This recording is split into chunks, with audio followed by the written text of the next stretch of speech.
السلام عليكم، هنعمل النهارده تورتة sugar sheet حلوة جدًا، سهلة أوي.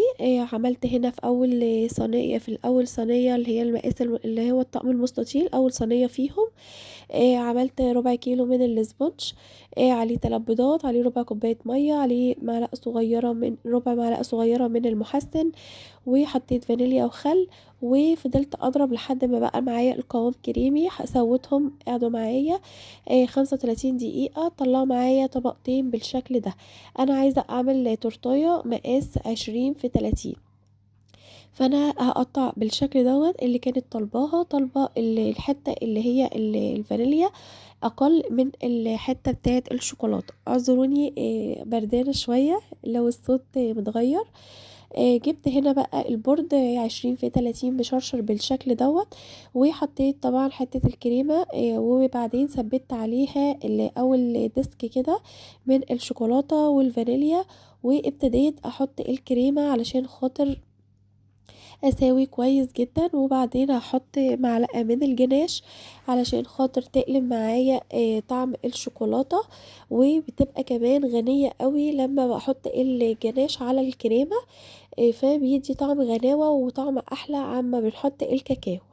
الكاكاو ساعات بيبقى طعمه كده عامل زي التراب، فما بيبقاش حلو زي ما بتحطي معلقة من الجناش، بتبقى تحفة جدًا. هنا حطيت كنت مفكرة الكاميرا شغالة، فاكتشفت إن هي ما كانتش شغالة لمّا حطيت اللي هو الديسك اللي في النُص. قطّعت الباقي وسويتهم عشان أطلّعها 3 طبقات، اللي هو الباقيين اللي أنا قطّعتهم، وحطيتهم كده بالشكل دوّة. وحطيت هنا صوص الفراولة، وحطيت النوتيلا بديل النوتيلا، وباقلّبهم برضه علشان تدّي طعم حلو أوي. وعندِك كريسبي أو رشّة من المكسرات بتحطيهم على حسب طبعًا العميل ما طالب منِّك إيه، كل حاجة بحسابها.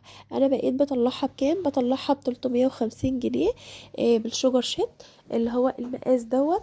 إنما من غير الsugar sheet باطلّعها ب300 جنيه. دلوقتي بقى باعمل اللي هو الحتت اللي هي الناشفة، اللي هي فوق اللي بتبقى الأرضية بتاعة الكيك. باسويها كده بالسكينة أو المنشار علشان خاطر ما تبقاش قاسية معايا. حابة تسقيها ما فيش مشكلة، مش حابة تسقيها كده بتاخد من يعني السوايل اللي في الكريمة، وبتبقى طرية وحلوة جدًا. وكمان كل ما بتعمليها وتسيبيها في التلاجة بتدّي معاكِ طعم أحلى بكتير جدًا، جدًا، جدًا. هنا بالِم طبعًا الفتافيت بتاعة الكيك علشان خاطر ما تضايقنيش وأنا باجلِّس.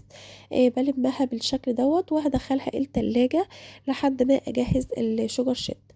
هنا طبعًا دخّلتها التلاجة وخرّجتها، وسويتها كده من الجنب باللي هو الscraper المشرشر. باجيب الsugar sheet أول ما باجيبها من عند الراجل اللي بيطبعها لي، باحطها في التلاجة علشان خاطر تبقى سهلة معايا إن أنا أطلّعها. سيّحت شوكولاتة خام من غير أي إضافات على حمام مائي، باحطها لحد ما بتسيح معايا بالشكل دوّة، وبابتدي أوزّع على ضهر الصورة بالشكل دوّة علشان خاطر تعمل معايا عازل ما بين الكريمة والsugar sheet. ليه بقى أنا عملت كده؟ علشان خاطر هي هتقعد معايا شوية في التلاجة، فالصورة ما تبوظش. أنا كنت باحط الsugar sheet على طول على التورتاية مباشرةً. في ساعات بتبقى نوع الsugar sheet ما بيبقاش حلو، فبتعمل معايا تنفيخ كده وبتنفّخ، فما بيبقاش الصورة أو الملامح الشخص اللي محطوطة على الsugar sheet مش بتبقى باينة ولا واضحة. فكده صراحة أأمن وأحسن وأفضل، على حسب طبعًا بقى عشان أنتِ هتقعّديها مش هتقعّديها. كده دي حاجة كويسة جدًا، بتعمل عازل ما بين الكريمة والsugar sheet فمش بتسيح، وبتبقى محافظة على الشكل بتاعها. المفروض إن أنا كنت اديت لها الوش بتاعها جيلي تلميع علشان تبقى بتلمع، ولو جالها نقطة مَيّة ما تبوظهاش، بس هو كان ساقع في التلاجة أوي، فطبعًا مش هينفع إن أنا بعد ما أحطها لإنها بتطرى هاحطها وأقوم لمّا يبوش معايا مثلًا وأقوم حاطة الجيلي التلميع. لازم يتحط على طول، أول ما بتحطي الصورة تقومي حاطة على طول وشغّالة على طول وتقومي شادة.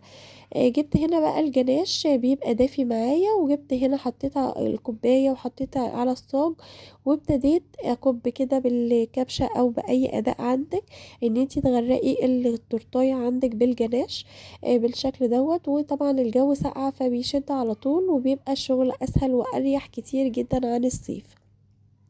كانت العميلة طالباها إن هي عايزاها كلّها تبقى شوكولاتة، فحطيت كده كريسبي واحدة وعكس واحدة يعني إن هو طفل. آسفة على منظر إيديّا، الكريمة مبهدلاني بس النور كان قطع، حتى لو ملاحظين هتلاقوا الإضاءة اتغيّرت. الكريمة بهدلت إيدي، كانت الدنيا ضلمة وما كنتش شايفة حاجة. كمّلت لكم التصوير على إضاءة التليفون، حتى لو هتلاحظوا هتلاقوا الإضاءة اتغيّرت.